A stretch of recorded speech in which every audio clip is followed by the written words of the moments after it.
C's Truth Channel. Thank you for coming to C's Truth Channel. Today we're going to go over the word formed. The word formed in the Strong's Concordance is number 3335, Tsarar, and it means potter. This is identical with the word number 3334, Tsarar, and also Yetsa. The word Tsarar means to be narrow, to be vexed, and to be in trouble. Phonetically, Tsarar is yaw and sar. The word yaw has a meaning of market, and the word sar has a meaning of a ruler with absolute authority. Together, they would mean to market a ruler with absolute authority. In short, this is referring to reproduction by splitting atoms, or atom, which is the bread of life. The word number 6887 is Tsarar, and it is also the same as Tsarar. And Tsarar means to bind, to tie up, to be narrow, to oppress, to vex, and adversary. As a verb, Tsarar can mean to show hostility toward. Phonetically, Tsarar can mean sar, which is a ruler with absolute authority, and rar can mean to be split and to be nothing special. So Tsarar phonetically could also be defined as a ruler with absolute authority to be split. This is referencing Adam's rib, which was taken as a result. He was split into two. Or it can be as a ruler with absolute authority is to be nothing special. Adam was put to sleep, or he was stupefied. And if we remove the T from Tsarar, we get Strong's number 5636, which is Tsarar, and it means rebellious, revolting, slide back, stubborn, withdrew, and has a primitive root of to turn away. So let me read Genesis chapter 2, verse 7, so we can see what the word formed is referencing.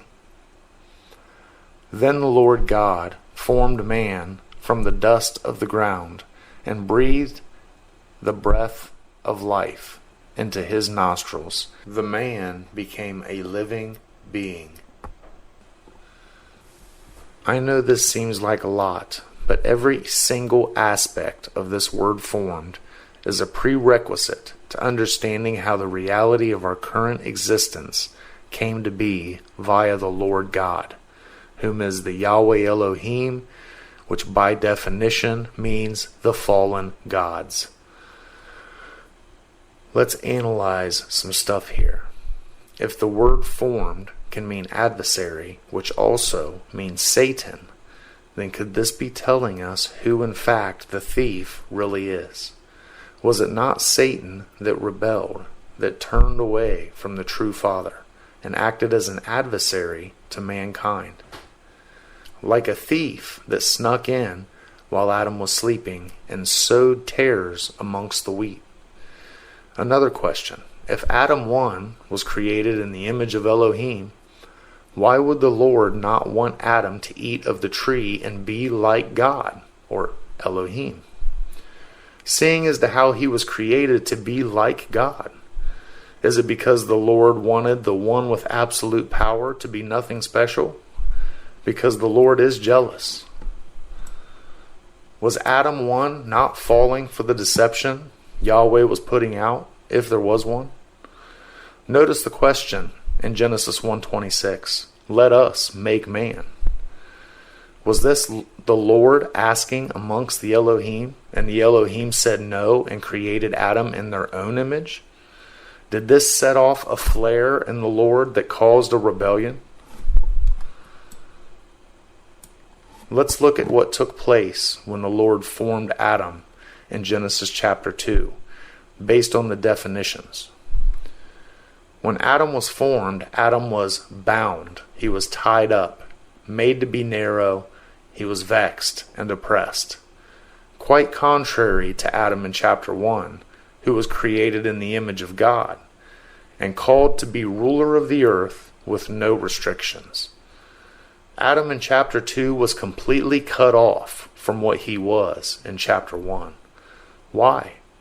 Why was it called sin for Adam to be exactly what he was created to be like? God. Only an adversary of Adam would do this. Only an enemy would do this. Only the rebellious would do this. Why is it that the Lord turned away from the first Adam? Remember, all this took place before the serpent, before Eve. So we cannot say it is because Adam sinned. We can see that when Elohim created Adam in Genesis chapter 1, that first Adam was given authority over all the earth. There was no restrictions on what he might do. He was indeed a ruler with all authority. He was also the first son of God, also meaning a son of Elohim. We must ask ourselves, why would we see restrictions put on Adam from chapter 2 when he was given all authority on earth in chapter 1? Was there a certain value placed on his head? Was Adam 1 a ruler with absolute authority? Yes. Did this make the Lord God jealous? After all, he is a jealous God. Did this jealousy result in the genetic mutation which overall ended in the removal of the chief cornerstone? Absolutely. Based on the end of Genesis 1 and the first 3 verses of Genesis 2, we see the creation was abandoned and caused to fail. It was ended and of great value. And just like the word Yah means market, Adam 1 was the bread of life, the soul of mankind. Bread is also money in today's world. This abandonment of life has in turn allowed the Lord God to remake the earth. And from the seed that was still in the ground, the earth was remade, and life on it was also remade. Not created, but made. 2 different words, 2 different meanings.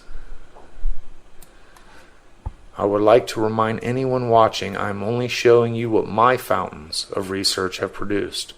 I try not to give opinions, but try to analyze how and why these words mean what they mean. I didn't choose for it to be this way, and contrary to what most think, our world has covered the truth and hidden it behind a surface reality. Let us not forget that the word definition sounds like deaf Phoenician.